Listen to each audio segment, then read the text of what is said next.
Hi hello నమస్తే friends welcome back to our channel Advitha world.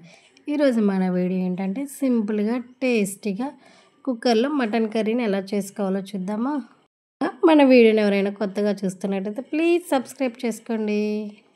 ముందుగా అయితే దీనికి కావాల్సిన మసాలాని ప్రిపేర్ చేసుకుందాం. ఈ మసాలా కోసం ఒక 4 పెద్ద ఉల్లిపాయలని, ఒక 6-7 పచ్చిమిరపకాయలు తీసుకొని ముక్కలుగా కట్ చేసుకొని పేస్ట్లా చేసుకోవాలి. అని గ్రైండ్ చేసి పక్కన పెట్టుకున్న తర్వాత పొయ్యి మీద కుక్కర్ పెట్టుకొని అందులో సరిపడినంత ఆయిల్ వేసుకోవాలి.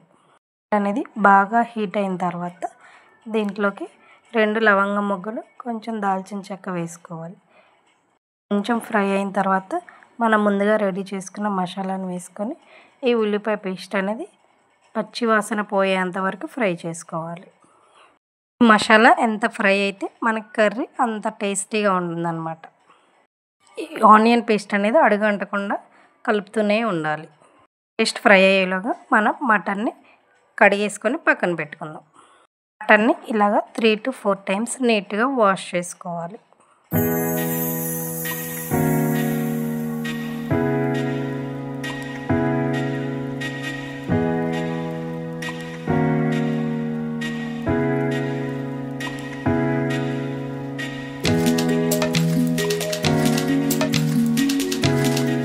ఉల్లిపాయ పేస్ట్ అనేది బాగా ఫ్రై అయిపోయింది.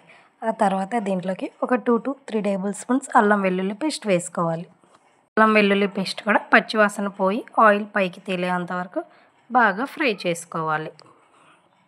మీలో ఎంతమందికి మటన్ కర్రీ అంటే ఇష్టమో కామెంట్ చేయండి ఫ్రెండ్స్. వీడియోస్ నచ్చితే మాత్రం లైక్ చేయడం మర్చిపోకండి. ఇలా అల్లం వెల్లుల్లి పేస్ట్ ఫ్రై అయ్యి ఆయిల్ పైకి తేలుతూ ఉండగా దీంట్లోకి ఒక 1/2 టేబుల్ స్పూన్ పసుపు, రుచికి సరిపడినంత ఉప్పు వేసుకొని ఇంకొంచెం ఫ్రై చేసుకోవాలి. మేమైతే గల్లుప్పునే వాడుతున్నాం, మీరు సాల్ట్ అయినా యూస్ చేసుకోవచ్చు. ఇలా అడుగంటకుండా తిప్పుతూనే ఉండాలి ఫ్రెండ్స్, లేదంటే మసాలా అనేది అడుగు పట్టేస్తుంది. ఈ ఉప్పు పసుపు వేసుకున్న తర్వాత జస్ట్ అలా కొంచెం ఫ్రై చేసుకొని దీంట్లోకి పెద్ద టమాటా ఒకటి ముక్కలుగా కట్ చేసుకొని వేసుకోవాలి. ఈ టమాటా బాగా మగ్గిపోయేంత వరకు ఫ్రై చేసుకోవాలి. మన ఛానల్కి వ్యూస్ వస్తున్నాయి కానీ సబ్స్క్రైబ్ చేసుకోవట్లేదు ఫ్రెండ్స్, ప్లీజ్ సబ్స్క్రైబ్ చేసుకోండి.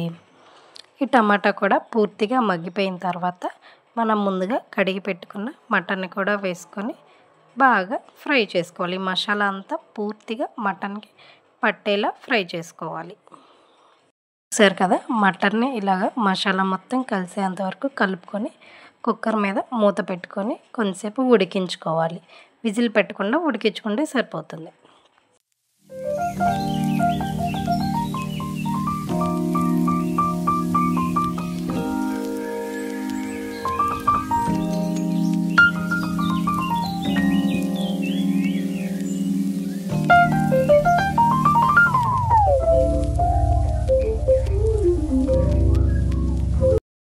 మినిట్స్ మటన్ని మగ్గించుకున్న తర్వాత మూత తీసి రుచికి సరిపడినంత కారం వేసుకొని మళ్ళీ ఒక 5 మినిట్స్ అనేది ఈ కారం ముక్కలకు పట్టేలా మగ్గించుకోవాలి.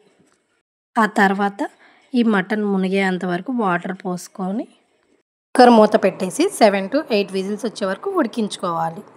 ఈ విధంగా మటన్ కర్రీ చేశారంటే సింపుల్గా టేస్టీగా ఉంటుంది. ఉడికిపోయిన తర్వాత మూత తీసేసి కొంచెం కొత్తిమీర గార్నిష్ చేసుకుంటే మటన్ కర్రీ రెడీ అయిపోతుంది.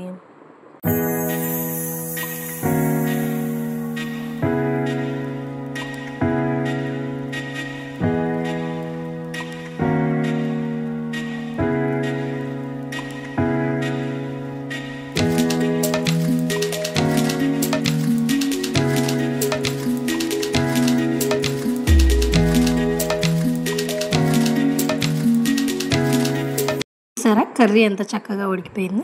ఫైనల్గా కొంచెం కొత్తిమీర, కొంచెం కొబ్బరి పొడి వేసుకొని మీ దగ్గర ధనియాల పొడి ఉంటే ధనియాల పొడి కూడా వేసుకొని ఆఫ్ చేసుకోవడమే. Simple and tasty mutton curry ready అయిపోయింది. దీన్ని వేడి వేడి అన్నంలోకి సర్వ్ చేసుకుంటే చాలా టేస్టీగా ఉంటుంది. Please do like, share and subscribe to our channel Advitha world. Thank you for watching friends. Bye bye.